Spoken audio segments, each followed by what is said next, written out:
Welcome to the Health Science Podcast, sponsored by the National Health Association. I'm your host, Dr. Frank Sabatino, and today I'm absolutely delighted to have as my guest, Jason DeSalvo.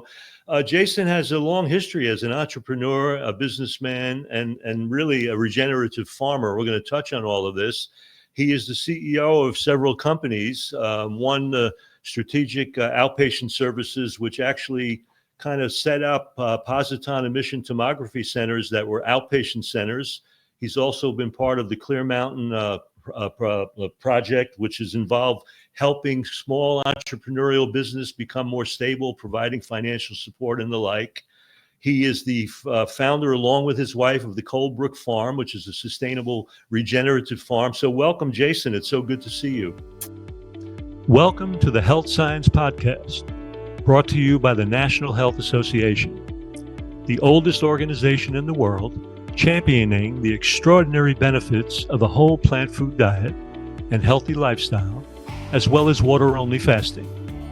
We believe that health results from healthful living and focus on evidence-based science that promotes the health of you and your loved ones, as well as the health of all animals and the environment. We feature experts from a cross-section of disciplines within the plant nutrition, vegan, psychological, environmental, and animal compassion sectors. I'm your host, Dr. Frank Sabatino, the NHA's Director of Health Education. Thank you, Frank. Great to see you as well. It's last time I think we saw each other in person, we were playing on the stage at the NHA. I know, because you're a kick-ass bass player. That's the bottom line. So, it was a pleasure playing with you. Yeah, it was so much fun. It really was. Jason, I want to talk about this because you had a lot of early beginnings, really being a very successful businessman in certain ways. I mean, you've created these businesses with the consciousness of really supporting and helping smaller entrepreneurial companies or businesses become real stable and successful. And you've had, you've integrated a vision and a consciousness of things that support animal rights, environmental support, by being on advisory boards of very cool organizations like Ethos Farm Project, the Coral Reef Allowance, Tewksbury Land Project. Let's talk a little bit about your evolution and how you kind of segued into that connection to business with the consciousness that then became such a big part of your life, eventually leading now to this beautiful, sustainable, regenerative farm, Cold Brook Farm, that you established with your wife. Let's talk a little bit about that if you can. That's a great, very lengthy, multi-part question. That'll take. Yeah, that's why I'm going to give you leeway. So you got a chance to do a dissertation now. Sure. You know what I'm saying? Well, okay. I think one of the things that's always been important to me is having my work also be something that inspires me and that I feel like I'm doing well by others. So going way back in time, I was working at a company that actually my father had founded named Medical Resources, and that did conventional diagnostic imaging, MRI, CT, X-ray, nuclear medicine, what have you. We had an opportunity, or he had an opportunity, to do positron emission tomography, which is a very different tool. Right. And one of the big differences was positron emission tomography is used almost exclusively in people that have serious health issues. By and large, cancer. It can also be used for certain aspects of dementia and heart disease, but the biggie is cancer. And at the first company I was at, that was my father's, before we co-founded Strategic Outpatient Services. A lot of MR is done for slip and falls, auto accidents, what have you. And while that is important for that person getting that test, it didn't hold a candle to me to helping someone get a really high quality cancer diagnosis. And so that was very interesting. And I worked with Columbia University. They had a research program that was losing somewhere between $1 million and $2 million a year doing positron emission tomography. And I went in there with a team of people, and we turned that into a clinical program that enabled them to generate a profit on the clinical side that they could then also use to further their research on the research side. And interesting, one of the research studies they were doing back when I was there was on different pleasure centers in the brain and how the brain reacts when they're given various chemical compounds. Some of these were with baboons, some of them were with human beings, some of them were testing out drugs, others were testing out foods. And so even before reading a book like The Pleasure Trap, which I'm sure we'll get to later, I knew based on what was going on in Colombia that certain foods and cocaine lit up the exact same area in the brain because of the PET scanning that we were doing all the way back in 1996. So I started there, and I got a reputation as someone who could come in, take complex things and make them simple enough to operate in a way that was more efficient, but also really keeping all the stakeholders in mind. And what I mean by that is, I think one of society's biggest ills these days is that the stakeholders are viewed as financial investors, Wall Street. They don't include the employees, the community, the customers, the environment, right? Those are all really important stakeholders. So by way of example, later on, when I helped to turn around a wonderful guitar company, those bass guitars behind me on there, those are made by Federa Guitars, a company that I was a co-owner of and CEO of for a bit over a decade. They were founded in 1983 as a bass player. They make the best bass guitars in the world. I'm no longer involved with them, so I can say that. I said that before I was involved with them. And they were running out of money and didn't have a real go-forward strategy to ensure that they could remain operational. And I became their partner, recapitalized the business. And one of the first sit-downs I had with them is, you don't pay yourself enough. The employees don't have a profit-sharing plan or health insurance. And I'm really only interested in being involved if we can make those things happen. Otherwise, this is really a hobby. It's not a business. So we did completely turn that business around. There are now 20 employees.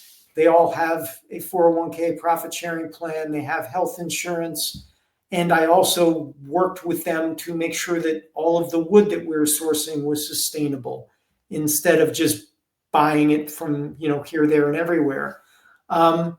So all of this is to say, I've always looked at my role in business as being a person that tries to act as a catalyst to a great business idea that may not be running as smoothly as it should be. But the definition of success must include a much broader range of metrics than just dollars, or I'm really not interested. Okay. And so, that's one of the things that led me to philanthropy, like with the NHA, with Ethos Farm, with the Tewksbury Land Trust, Coral Reef Alliance, things that help our environment, our community, our own personal health. Those are always very intriguing to me. Well, before we go there, because I want to go there a little bit with you too, let's talk about the PET scan technology you were using, because I'm very curious. Because when we deal with cancer diagnosis, and this, because cancer cells have such a selective uptake of glucose, they use radio-labeled glucose to light up cancer areas where there may have been metastasis. How are they labeling these drugs and things that were lighting up brain centers? What were they do? What was the technology for that? Well, they were using, so first of all, you're right. We use predominantly, there are other compounds, but far and away the most common in cancer imaging is fluorodeoxyglucose. So FDG, which takes a radio tagged fluorine ion, tags it to glucose. And like you said, because they're such avid users of glucose, those areas tend to light up and the background looks dark. Well, we're doing brain activation studies using things like carbon and oxygen, so O15, isotopes that are extremely short half-life that you have to get with a cyclotron right in the same building. So they're not like the cancer. I see. Okay. The ones that we use for cancer, they're long-acting. They get shipped to us in unit doses. They are done in a clinical setting. The stuff we were using at Columbia University were very short-acting isotopes, some of them 2 minutes or less, some even 90 seconds. So they would get shot up through a tube directly from the cyclotron. You couldn't do that in a purely clinical setting, but those were the kinds of compounds we were using there. I see. Jason, let me ask you a question, because you got into the mentality of wanting to see businesses be a little bit more pervasive in how they support other things, community, the people that work for them, et cetera, et cetera. Where did your interest begin in your life related to plant exclusive living and the concerns with the environment and all that? How far back does that go in your life? Was it at the time you were already successful in business, or did it precede that with some other interest? I went vegetarian just after high school when I went to University of North So way back. Okay, cool. Well, then I went away from it. I'll come back to it. I was very socially conscious in college. And what was happening to animals was really concerning to me. So I went vegetarian. I didn't go vegan. I'm not even sure that vegan was a word when I was in college. It probably was, but I didn't know it. So I was vegetarian for several years in college. And then something happened along the way where I just started eating meat again, didn't really think about it. It always bothered me. Like ethically, I would source, humane raised beef and stuff. I was looking for grass fed. I was always looking for local organic farms. Right. Deborah and my wife and I started eating exclusively organically in 1989 when I met my wife, Deborah, and that had to do with concern about the environment and my own health, right? Right. It didn't seem to make a hell of a lot of sense to be a guy who runs, races bicycles, tries to take care of my body, and then put chemicals in it. So I went organic very early, largely inspired by my wife, who had some time that she spent growing up in California, where organic was much more common. We would rarely eat meat, but when we did, we would try to get it from a local farm or make sure it was, kind of pasture raised. And then over time, even that started to seem emotionally burdensome. It was just a question of, does an animal really have to die for me to eat? And that was always something that plagued my consciousness. But I, like many, just said, I was building businesses, raising kids, working 80+ hour weeks.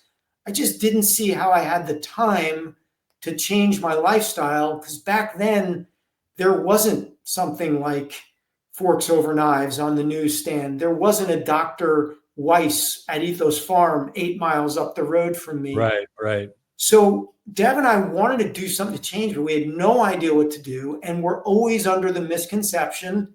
What do you think the misconception we were under? Where are we going to get our protein, right? So we did the old white meat chicken, skim milk dairy, and lots of salmon. We did that for a lot of years. And we were foodies. I mean, we were traveling all over the world. When it was truffle season, we would go to Piedmont in Italy to taste truffles and what have you. Food was really important to us. Wine was really important to us. Only more recently, when the Lancet study came out and basically showed that no alcohol is the right amount of alcohol, did we change that? We had a 6,500 bottle wine cellar at one point. Wow. Yeah, and I'm a trained sommelier. I passed my level 3 sommelier exam. I was brought up in an Italian household like you, which I imagine, olive oil, red wine, these were health foods. So, I had a lot to learn. I remember drinking Hardy Burgundy with my father when I was 12 at the table. You understand what I'm saying? And my father was so funny, because if he ever had to pay more than $3 or $4 for a bottle of wine, it was appalling to him, So his wine tasted like vinegar most of the time. You know what I'm saying? Yep. Jason, we're going to take a very short break to hear from our sponsor. We'll be right back. Okay. We're going to take a short break and hear from our sponsor, the National Health Association. I'm here with Jason DeSalvo, and we'll be right back. You're listening to the NHA Health Science podcast. Dr. Frank Sabatino here, encouraging you to check out the NHA membership. For just $35 a year in the US and $55 internationally, you'll have access to a wealth of resources, including our quarterly full-color print magazine, Health Science. Stay updated on the latest health tools, inspiring stories, and exclusive events like the NHA Conference and plant-exclusive cruises. Join us at healthscience.org/membership and make a difference in your life and the world. I'm Dr. Frank Sabatino, your host, and now back to the NHA Health Science podcast, where more exciting insights await you. Welcome back to the Health Science Podcast. I'm your host, Dr. Frank Sabatino. My special guest is Jason DeSalvo. So Jason, your wife and you have this background as a sommelier. You've got this incredible wine cellar. You guys are kind of living high on the hog, enjoying life and all of this. So when did the big break come in terms of really saying, you know what, we're going to put all this behind us and move in a different direction? What was the provocation for that? The catalytic moment in really making major change in our lives happened watching the beginning of a film that at that time was called The Seer. Once it went into wide public release, it was released as Look and See. And it was a biopic about Wendell Berry. And it was at the Montclair Film Festival. I can't remember if it was 2015 or 2016, but somewhere in that time frame. And it's just a very powerful movie about small community agriculture versus big corporate agriculture, what it's doing to communities that's negative, what it's doing to our land that's negative. And I looked at that movie. The opening sequence is about a 3 or 4 minute clip of all of these jump cuts of things that you and I just experience every day in the modern world. Pollution coming out of smokestacks, polluted water and streams, umpteen cars on the road pumping their exhaust into the air, people walking around looking like robots, at rush hour at a busy city intersection. And I just had this moment of, what are we doing? And what am I doing? I'm like sleepwalking through life. I'm not eating particularly healthfully. I commute into Brooklyn by car. Just all of these things, it kind of shook me. And Deb and I decided at that moment that we were going to change our lives and try to move towards a more sustainable way of living. And that unfolded. It didn't happen like a snap because our kids were still in the Montclair public schools. But over the next 3 years, we started putting together a plan, and it involved wanting to have a bit more land, be a bit closer to nature, grow some of our own food, really kind of eat healthy, eat in a way that was not only healthy for us, but also for the environment, drive electric cars, do things that were more sustainable. And my cats are behind me having a party. I see them. I love it. Yeah, they're rag dolls. They're absolutely dear. Anyway, my mom died in 2018, and she had breast cancer. And my mom and dad had this whole life planned for themselves. They were in their golden years. They had enough money, a beautiful home, kids that were healthy. And all of a sudden I watched that completely disappear. And so that was the second catalyst, was like, we're going to do this now. We're not going to wait until we're 70. So we started looking for property. We moved out to central Western New Jersey, to Hunterdon County. We found a farm that was being farmed conventionally, GMO corn, soybeans, what have you, for many, many decades. It was 43 acres. It has beautiful woodlands behind the farm plot, wetlands off to the north, and then 10 acres of agricultural land. And we fell in love with this property, and it was on the verge of being sold to the Tewksbury Land Trust to be permanently preserved. And we told the sellers if they could get that deal done, that would be great, because we're conservationists. If for some reason they couldn't, we think we'd be not only maybe the next best thing, but even better, because we would not only preserve the land, we'd rehabilitate it. They liked what we had to say, and they sold us the property. And that was we bought it in October of 2019, immediately converted it starting in January of 20 to regenerative organic agriculture. We got certified this year because you have to go 3 full years before you can get certified. We currently grow over 70 different fruits, nuts, berries, vegetables, and grain. Jason, why don't you describe and explain a little bit more clearly for the audience what exactly that means, regenerative farming? Because, Sure. We use these phrases, but it would be good to really make it really clear what it stands for. So everyone nowadays pretty much knows organic. And if you're certified organic, as we are, it means you don't use prohibited pesticides, chemicals, what have you, on your farm. However, you can be organic and not be regenerative. The difference is, as a regenerative farmer, Deborah and my first job in our minds is to take care of the soil. If we take care of our soil and make it maximally healthy, and that means use clearly no chemicals or what have you, but it means putting back, right? By way of example, on our grain field, we have a 10-acre grain field. On our 10-acre grain field, we grow grains for money 1 time a year. We also plant 2 other cover crops each year, which exist solely to put nutrients back into the soil, to make sure that there are always roots in the ground in the soil, so the soil biome is a living, thriving entity unto itself. When we bought our property, there was less than 1% organic matter in the soil. There's now over 4%, which is a very good number for a clay soil like we have. There are some farms with different soil types where you can get those numbers, even up to 10%. Right. But where we are in New Jersey, 4 to 5% organic material in a clay soil is really good. When you pick up our soil now, it's porous. It's more like chocolate cake than it is hard clay. It's got earthworms in it. You can see life in it. You can smell life in it. When we bought this place, I couldn't even pick up a handful of soil because it was hard compacted clay. Now, what does that mean? Well, it means that now we see all kinds of different species on our property all the time. Tons of insects, amphibians, birds, mammals. It's become this web of life. I don't know whether anyone in the audience ever watched The Biggest Little Farm, right? But that's a movie about regenerative agriculture at a much higher budget, a movie budget.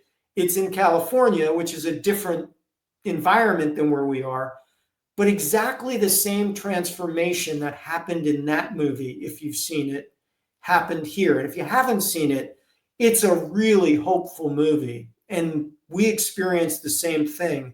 Our land was essentially dead, and it is now a thriving ecosystem, and that's in less than 4 years. Yeah, let's talk about that, because when you think about that kind of transformation, it's pretty mind-blowing to really think about.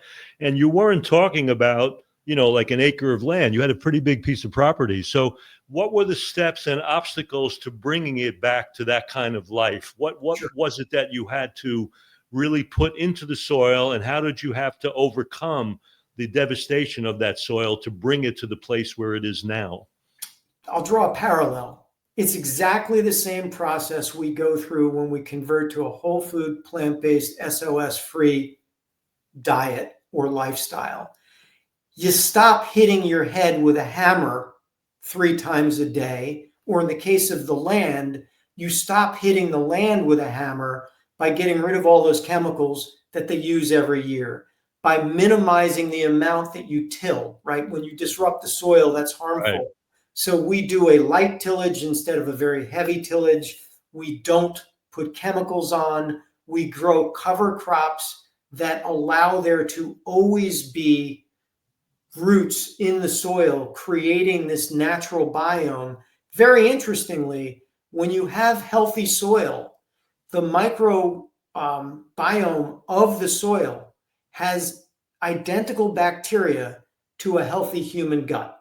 And so what you're doing is rebuilding that bacteria and those microbes in your soil in exactly the same way that the human gut rebuilds itself when you stop feeding yourself things that cause it to die, right? So we are, using things in the soil. Like the first year, we planted immediately crimson clover and oats because those grow very rapidly. They tend to suck a lot of the bad stuff out of the soil.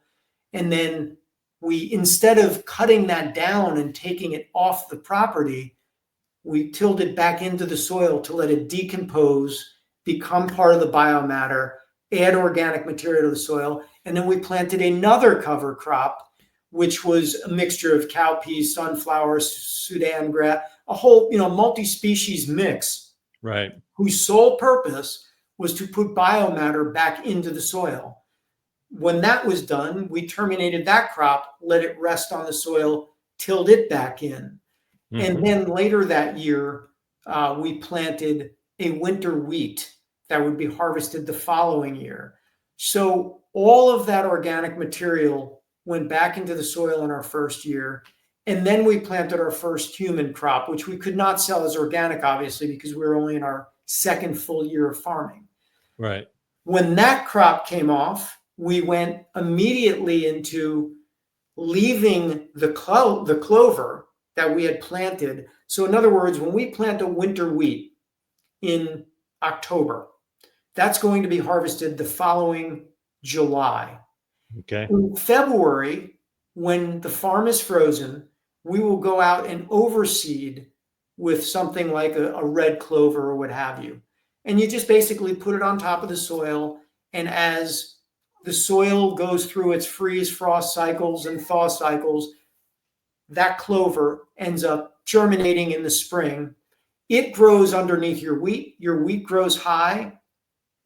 The clover is below, okay? When you harvest the wheat, that stops shadowing the clover and the clover grows, and you don't even have to till your soil. You already have your cover crop right there. Wow, that's amazing. And the clover provides the nitrogen that typically you would use chemical nitrogen for, because clover is a legume that is very good nitrogen fixer. It's one of those plants that takes nitrogen out of the air and fixes it in the soil. So those are some of the techniques that we use to regenerate the soil in the same way we can regenerate our own health through diet.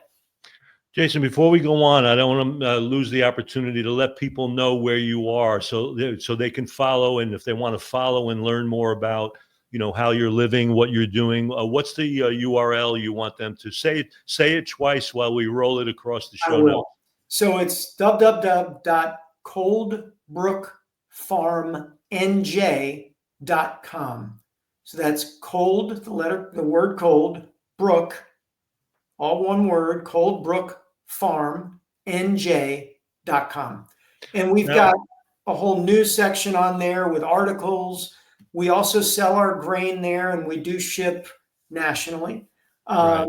And then in farm season, we'll have other products there. There's no fresh produce right now, but in farm season, we have things like garlic and peppers and cucumbers and yada, yada, yada, yada. So. But your main cash crop, is that it? Our main cash crop are grains. We've grown wheat. Right, that's the grains, yeah, right. We've grown wheat, rye, oats. What else have we grown? Multiple different kinds of wheat, including einkorn, Redeemer. Right. Yeah. So has that business taken off and grown for you nationally? Yeah, I mean, we have more demand for our grain than we can create supply. We're only a 10-acre grain plot, right? Right. So one of the things we've done is start working with other local farms who want to convert their land to regenerative organic from conventional, to help them do the same thing that we've done here. That's in its early days. We just picked up management of, along with the young farmer who helps us on our place as well. His name's Jay as well. So there's Jason and Jay and Deborah. We're going to be working on another 100 acres right adjacent to our farm. And that's in the process. The first stage, just this year, we planted for the first time non-conventional or non-chemical agriculture crops there. So we're in the process that we were in here all the way back in 2019 and 20. and it'll be several years before they'll be able to generate organic crops, but we're really excited to be working on that. Well, that's beautiful. Are you involved, because you're growing other crops? Are you involved in local farmers markets or anything in that way in the community with the other things that you grow? When we sell our grains and some of our stuff directly. What we don't sell here directly through the farm, we either sell through Ethos. Ethos has a farm stand up the road, or we sell it wholesale to other farmers that sell it at farmers markets. Because Deb and I are just two people, we don't really have the time to also man the farmer market and run the farm. I got it. You guys are busy with all that. So you have a close connection with Ron Weiss and his organization there too, right? You guys are kind of close to each other. Yeah, I'm on the board. Well, I'm his patient. He's my physician. Right. So he's my lifestyle medicine doctor, and I'm on the board of his not-for-profit, Ethos Farm to Health. So right. Yeah, I'm about as involved in Ethos as you can be. I think that's awesome. And he's another kick-ass keyboard player too. So that's all nice. He's great. You also have what you created with your wife, this zero energy home. Can you talk a little bit about how you established that and let people know, how that was put together and the incredible benefits that provides by, being so sensitive to the needs of the community, the environment, and all of that? Sure. I think it would be enlightening for people. Okay, I will. We decided that we were going to, we knew that we were going to take this beautiful 43-acre property that had no house on it. And no matter how eco-sensitive you are, when you build a human dwelling, it is one of the most environmentally harmful things we can do for any number of reasons. There's tons of new products that have to be produced, tons of petrochemicals that have to be used to ship the stuff there. You got to build it. But we wanted to do it in as environmentally a sensitive way as we could. So we worked with a wonderful local design builder named West Sketch Architecture and Design Build. And we basically created a home that is it's capable of being completely independent of the grid. We have enough solar power that we generate on site along with battery backup that if the grid goes down, we're fine. And on most days, we're sending more power back to the grid than we use. Last year, we generated 5.5 megawatts more than we used. And what we didn't use went back to the grid to power other homes. We both drive electric cars. The home we live in is extremely well insulated. The building envelope, if you will, has triple pane glass on all the windows, thick walls with a lot of insulation. We chose to use cellulose, which is recycled newspaper. The floors, if you see the oak floors behind me, those were farmed from a sustainable forest right up in Connecticut. In our kitchen, the stone countertops are from soapstone mined in Virginia. The marble that we used in the bathrooms is from Vermont. So everything was sourced as locally as we could. We looked into all of the companies that we were working with on our suppliers to make sure that their business model and ethos lined up with ours. We have a metal roof, right? Most people don't realize roofing shingles, conventional asphalt roofing shingles, there's no recycling program for them, and they comprise one of the largest components of really harmful stuff in landfills. We don't think of it, right? Every 10 or 15 years, we scrape them all off our roof, put a brand new set on, and we're not thinking about the fact that all that then needs to go to the landfill. So a metal roof will last 50 to 70 years instead of 15 to 30. And when it's done, it's capable of being completely recycled. So that's the kind of mindset we brought to building a house. We use ground source heat pumps. Most people call it geothermal for heating and cooling. We have a 2,500 gallon rain catchment system that we use for irrigation of our vegetables in and around the farm. Lots of stuff like that. But what I'll tell you is, of doing that, regenerative agriculture, and changing our diet, which we changed completely to whole food, plant-based, SOS free in 2022. again, Mediterranean diet, very little meat before that, but really whole hog, flip of a switch. We went all the way with Dr. Weiss in July of 22. Of all the stuff that we did on the house, our impact on the environment was lessened by far less than making the change in diet. What very few people realize is our electric cars, our solar panels, our extremely environmentally sensitive house, our heat pumps, all of those are really good. But just eating vegan, or even better, whole food, plant-based, SOS free, that's the single best thing a human being can do to live on this earth in harmony with our environment. I did not know that when we decided to build this house. I might have saved some money on solar panels. I'd still probably do them, but I wouldn't do them thinking that that was the be-all, end-all. I would have gone whole food, plant-based a heck of a lot sooner. Yeah, that's an agenda that's been put out really to still support business the way it exists, meaning we know that the burning of fossil fuels contributes to a problem. The problem is it's the smallest part of the problem. The biggest part of the problem is the dependence on animal agriculture and the processing of foods that are really generating the biggest catastrophic climate change. So we kind of dance around this real issue while focusing on, like you say, electric cars and solar panels. While those are good things to do, they're the smallest part in many ways of the picture. So by making the kind of lifestyle change you're talking about, even for people that can't renovate their homes or their land, they're still making this huge contribution to reducing their carbon footprint by embracing that way of life. Right. Well, like by way of example, I've often been asked, so my wife and I are thinking about getting a heat pump hot water heater because it's really environmentally better. What do you think? And my answer will be, what is driving that decision? Are you trying to be environmentally conscious? Yes, we are. We want to do really right by the environment. We drive electric cars. That's the next step. I will then ask them, what do you eat? And that's always what do you mean, what do we eat? What do you eat? And they'll tell me or whatever.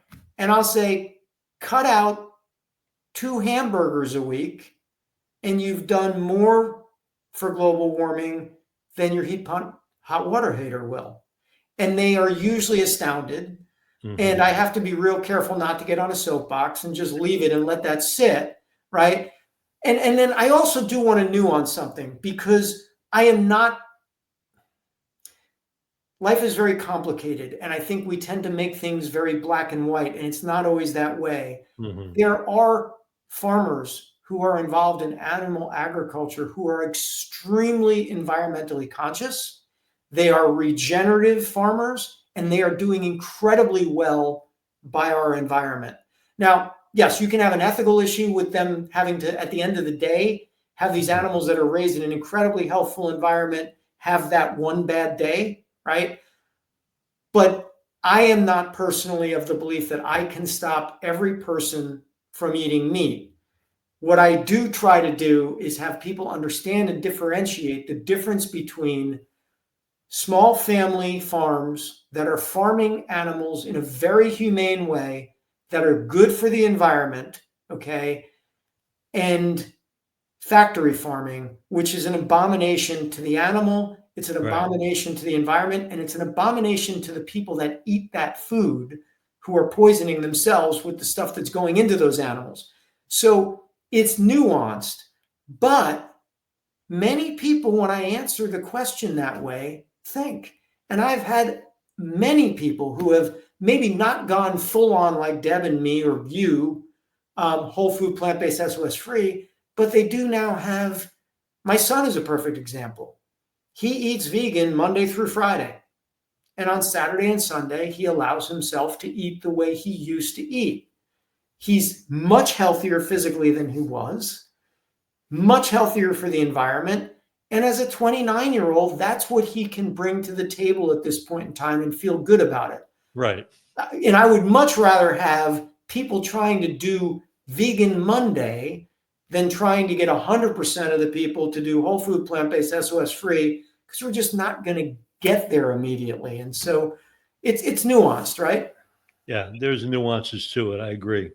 So, as you look out at what you're doing and the projects you're involved in, what's kind of next for you? What do you see on the horizon for your direction and the things you would like to see accomplished? Well, I'd like to work continuously in this community to expand the kind of regenerative agriculture that's going on here. When we moved here, we were told by the farmer that farmed our land previously, you cannot organically grow grain in this part of the world.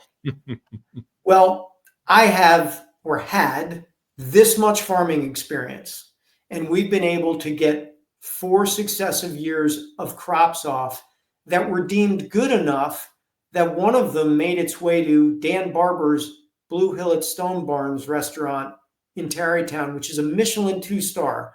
And there's a guy that sources his ingredients based on it's got to be regenerative organic agriculture and it's got to taste good. And if we could generate that kind of response to our products within the first 4 years of doing this, I just don't buy that it can't be done. And working with other people to realize that it can be done and the tremendous downstream benefits to the community by not putting these poisons into our water, our bodies, the air.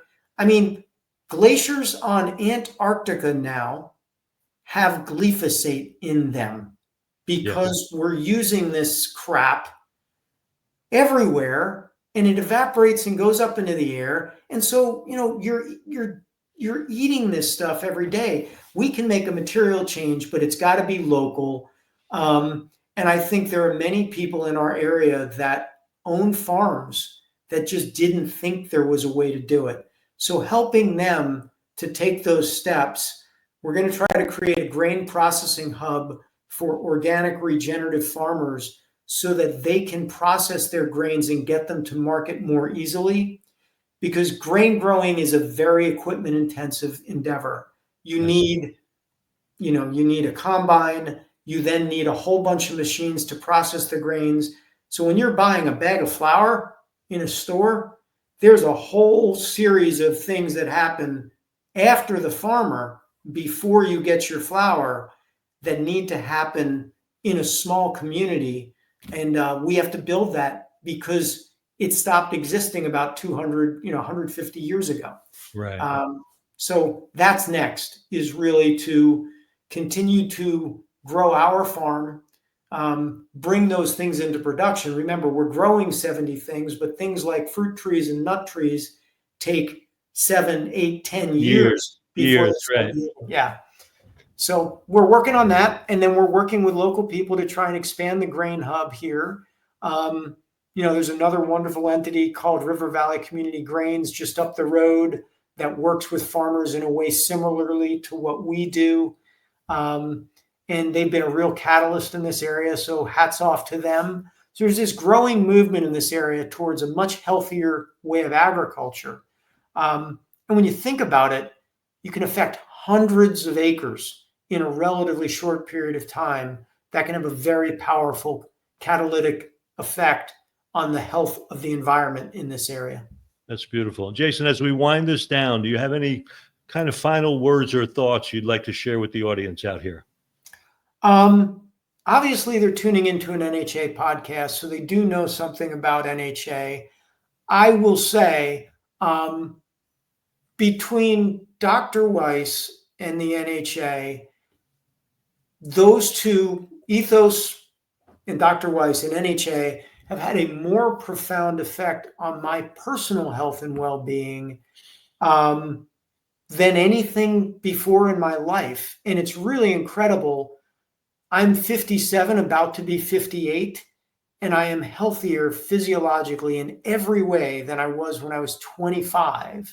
Right. And that really has to do with the stuff that people like you and your work at the NHA, people like Dr. Weiss are doing. So it's really powerful. And I think, if you're listening to this podcast and you're interested in what we do at Cold Brook Farm, ping us through our website. We're very approachable. We're happy to help you get started on things you can do on your land with native plants, with regenerative agriculture. And if we can help you in your life journey to, a lifestyle and diet that is the ultimate in terms of both your health and the health of this planet, we love to chew the fat about that too. So, we are two human beings, not a website.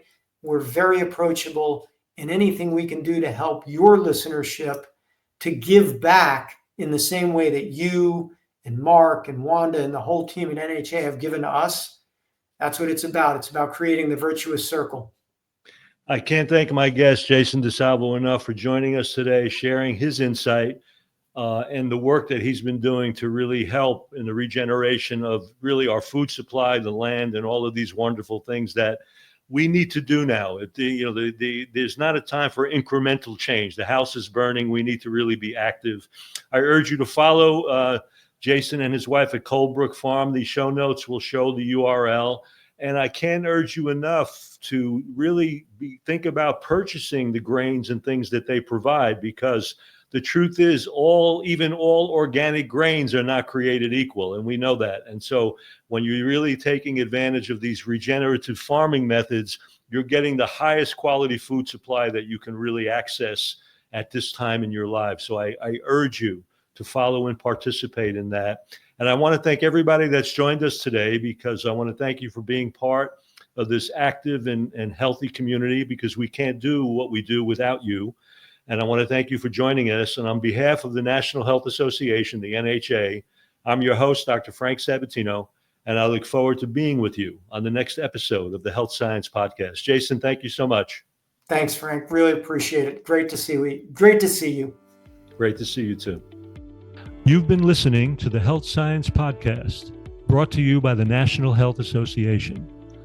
Thank you for joining us today and for your commitment to evidence-based health science that backs a whole food, plant-exclusive lifestyle and contributes to the well-being of all people, animals, and our environment.